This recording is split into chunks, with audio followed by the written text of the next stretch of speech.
What is going on, everybody? Thank you all so much for tuning in to another episode of Mikasa Sukasa, and I am your host as usual, Niko House. I want to urge you all to subscribe, of course, like and share this video. I promise you it will be worth it. And as always, a special thanks to our patrons on Patreon.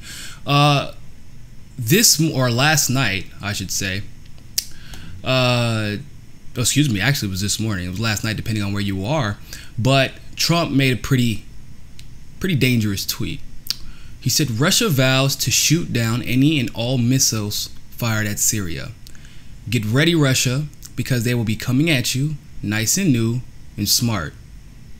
It's a weird thing to say, but whatever. You shouldn't be partners with a gas-killing animal who kills his people and enjoys it. There is so much wrong with this statement. And I mean, we could talk about the fact that Russia vows to shoot down any missiles launched and fired at Syria. Well, that's what we call self-defense. If we decide to start shooting missiles at a country that supposedly underwent a chemical attack that Assad is allegedly accused for, why would it be weird for Russia, an ally of Syria, to defend their ally? They didn't say that they would attack us. They didn't say that they would retaliate. All they said is that we shoot missiles at Syria, that they will destroy them.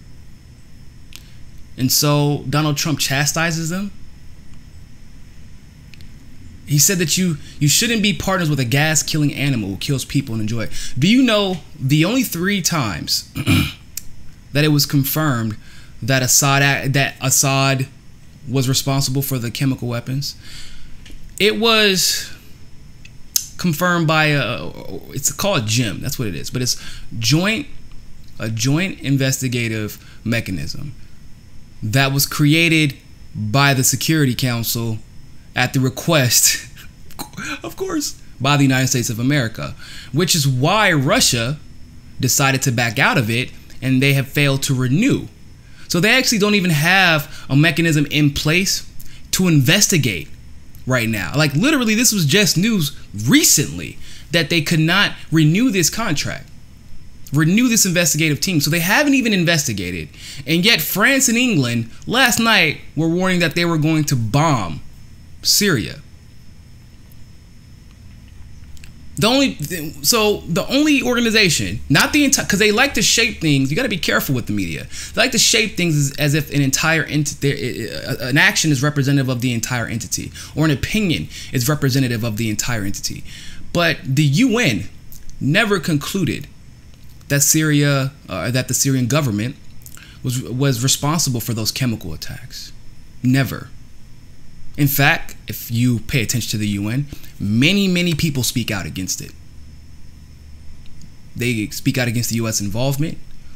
They speak out against the, our imperialist tactics altogether. But specifically in Syria, they denounced any belief that Assad committed these attacks.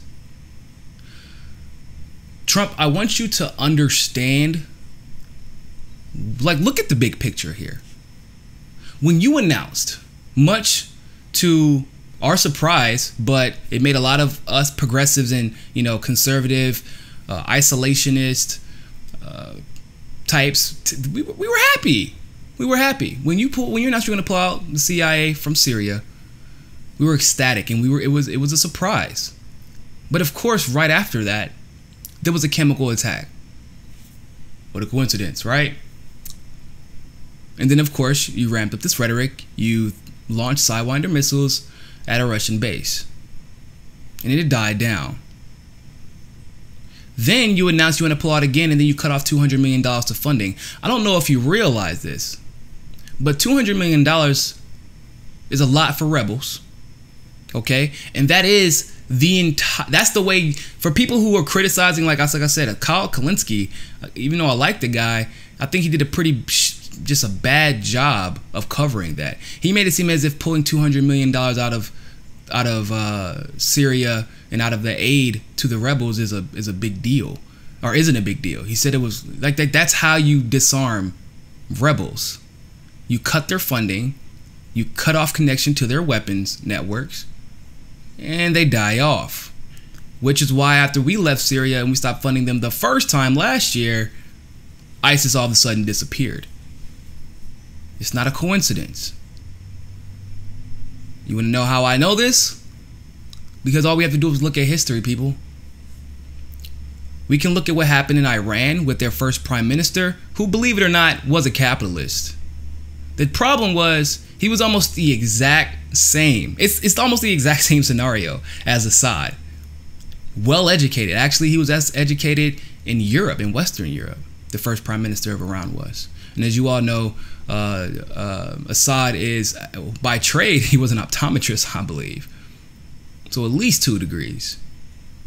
Same thing, secular. The first prime minister of Iran was secular, just like Assad is. So by all intents and purposes, he actually fit the description of what both the left and the left and the right say they want. They were both capitalists. They were both isolationists, and to a large degree, they were both nationalists in the sense they want to nationalize their economy. And if, like I said, I know on the right, you all hate globalism, and there's a reason. I don't know what your reason may be, but economically, it's because it's not what it's not what it's chalked up to be. And so they wanted to nationalize their economy, staying out of the globalism. Guess what we did in Iran? Funded a propagandist campaign. We ran them out of the country.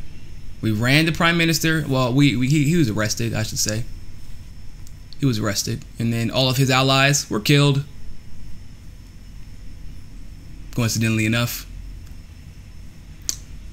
So, once again, we're starting to see this pattern that leftists, populist governments, or prime ministers, or democratically elected leaders are panned out to be dictators. We actually send our rebel troops in. We pay, at the time, we used to call them rebels, like exclusively. Now we call them terrorists. We call them ISIS. We call them Al Qaeda. Think about it. We killed hundreds of thousands of people in Afghanistan. And really, to my knowledge, I can't even figure out why. Think about that. We were supposedly there to catch one guy. We could have did that with a special forces mission. That's eventually all it took. Supposedly. Eventually, that is all it took. And yet, we sent hundreds of thousands of troops over time to Afghanistan.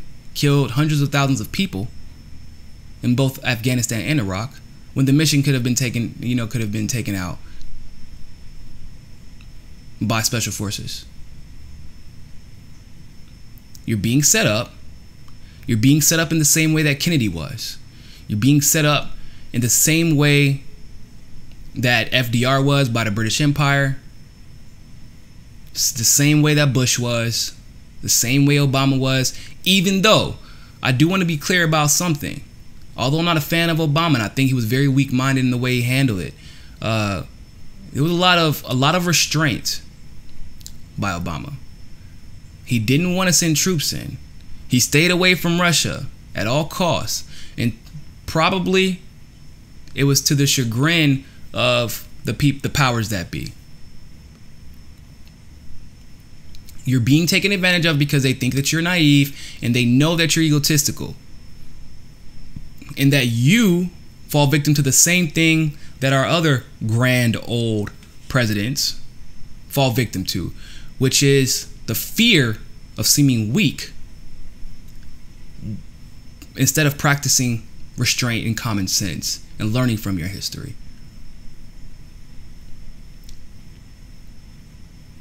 Why attack before an investigation? Why attack before an investigation? If the investigation is going to prove what you believe is true, or at least on Twitter claiming to believe is true, why attack before it's concluded? Why push us towards a world war unnecessarily? Why not recognize that your ego your ego is being used against you in the very same way that it was used against Eisenhower, that it was used against Harry Truman, Lyndon B. Johnson. Recognize this. And don't fall victim to I mean, you claim to be your own man. You claim to be outside of the government and outside of the establishment. Well, it's time for you to show us. Thank you all so much for tuning in, and always remember, more than anything else, find your balance. Peace.